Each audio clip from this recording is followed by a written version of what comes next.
If you're used to Android, where you'll often have an actual button that allows you to hide your keyboard, iPhones can feel a little confusing because there usually isn't a toggle for hiding the keyboard. In apps where you'll have a scrollable screen like Messages, Mail, Notes, etc., you can swipe the keyboard down, but it has to be done the right way. Here, I can simply swipe the keyboard down and away it goes. The catch is that you need to swipe from the top of the keyboard. If I'm swiping up here, it'll scroll my messages and keyboard will stay in place. And if I'm swiping too low, my phone thinks I'm trying to type. So the trick is to swipe just above your keyboard, sort of where the text input field is.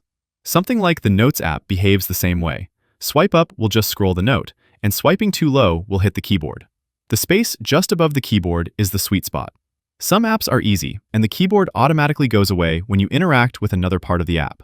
On Instagram, for example, I'm typing something in the search, and as soon as I touch the search results, the keyboard automatically goes away. To bring it back, I can just tap the search field again.